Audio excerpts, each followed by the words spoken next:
दोस्तों, साथियों और अजीजों, मैं एक बार फिर से आपकी खिदमत में हाजिर हूँ। आइए आज हम लोग खतूत गालिब में शौक़ी ज़राफ़त पे बात करेंगे। गालिब को हैवान ज़रीफ़ कहा गया है। ज़राफ़त का मादा उनके मजाज में कूट कूट कर भरा था। उनकी इफ्ताद तबा कुछ इस तरह की थी कि वो हर बात में शोखी और ज़राफ़त का पहलू निकाल लेते थे। इसीलिए उनकी शोखी में यकसानियत नहीं है, बल्कि ये हर जगह नए रूप और नए रंग में जलवागर होती है। कहीं महज अल्फाज से शोखी पैदा की गई है, तो कहीं एक मामूली और आम सी बात को एक नए ढंग, एक अछूते पराय में पेश करके मज़ाह पैदा किया है कि अपनी गुर्बत व अफलास और कमाईगी और तही दामनी का हल्के फुल्के अंदाज में मजाक उड़ाया है, तो कहीं अपनी बीमारी और शदीद तकलीफ़ के तल्ख तज़किरा को मज़ाह की चाशनी दी है। गालिब ने अपने अजीज़ तरीन शागिर्द मीर मेहदी मजरूह के नाम खतूत में गालिबन सबसे ज़्यादा अपनी शौक़ी व शगुफ्तगी तबा और ज़राफ़त का मुज़ाहरा किया है। दिल्ली में वबा फैली, मीर मेहदी ने वबा का हाल पूछा।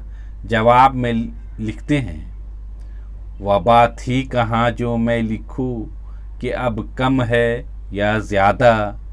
एक 66 बरस का मर्द, एक 64 बरस की औरत, इन दोनों में से एक भी मरता तो हम जानते कि वबा आई थी। मीर मेहदी ने एक बार गालिब को लिखा कि मेरे नाम आपका ख़त मेरे हम नाम को मिल गया।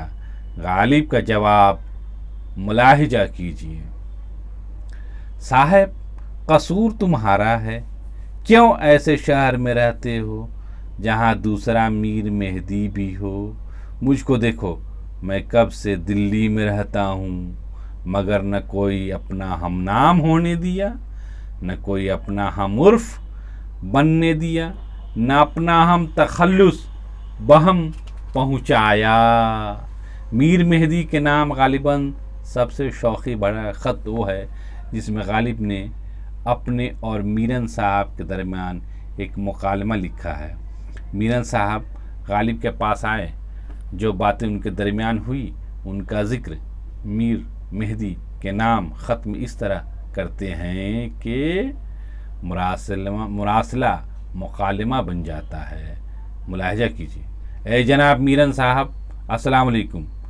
हज़रत, आदाब कहो साहब, आज इजाज़त है मीर मेहदी के ख़त का जवाब लिखने की।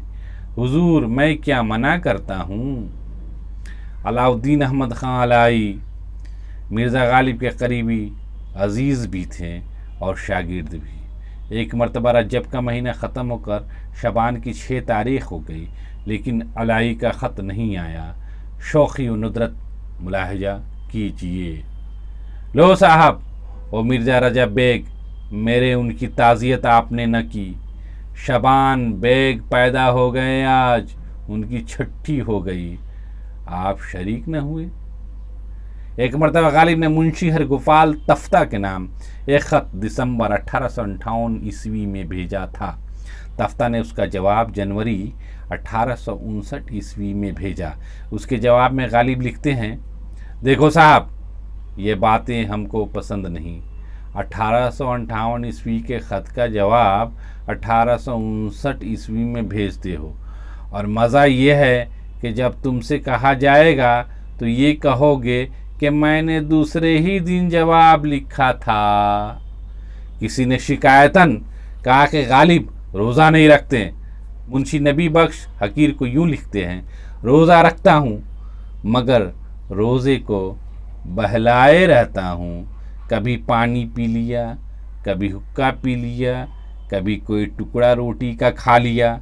यहाँ के लोग अजब फ़हम और तरफा रविश रखते हैं। मैं तो रोज़ा बहलाता रहता हूँ और ये साहब फरमाते हैं कि तू रोज़ा नहीं रखता, ये नहीं समझते कि रोज़ा रखना और चीज़ है और रोज़ा बहलाना और बात है। ताज़ियती खुतूत में जब गालिब अपनी शौख़ी का मुज़ाहरा करते हैं तो हमें उनकी अज़मत और ज़हानत का अंदाज़ा होता है। तफ्ता एक अज़ीज़ दोस्त अमराव सिंह को दूसरी बीवी के इंतकाल हो गया तो तफ्ता ने उसकी इतला गालिब को दी है। मिर्ज़ा गालिब के ताज़ियती ख़त की शौख़ी और ज़राफ़त को सुनिए। अल्लाह अल्लाह, एक वो हैं कि 2 बार बेड़ियाँ कट चुकी हैं और एक हम हैं कि एक ऊपर 50 बरस से जो फांसी का फंदा गले में पड़ा है, न तो फंदा ही टूटता है न दम ही निकलता है। एक और ताज़ियती ख़त जो गालिब ने अपने दोस्त मिर्ज़ा हातिम अली मोहर को उनकी महबूबा चना जान के इंतकाल पर लिखा था। लिखते हैं, मिर्ज़ा साहब, हमको ये बातें पसंद नहीं। कैसी अश्क फ़िशानी, कहाँ की मरसिया खानी। आज़ादी का शुक्र बजा लाओ, गम न खाओ, और अगर ऐसे ही अपनी गिरफ्तारी से खुश हो तो चना जान न सही, मुन्ना जान सही। इस तरह हम देखते हैं कि खुतूत गालिब में तंज़ो मज़ा और शोख़ी व ज़राफ़त की कमी नहीं है। हालांकि गालिब की ज़ाती ज़िंदगी बहुत दुश्वार गुजार थी, फिर भी वो मुस्कुराते थे, लोगों को हंसाते थे। गालिब की मखतूब निगारी ने अपनी शख्सियत को बहुत निखारा है। दोस्तों साथियों, बहुत बहुत शुक्रिया। वीडियो पसंद आए तो लाइक, कमेंट और शेयर ज़रूर करें।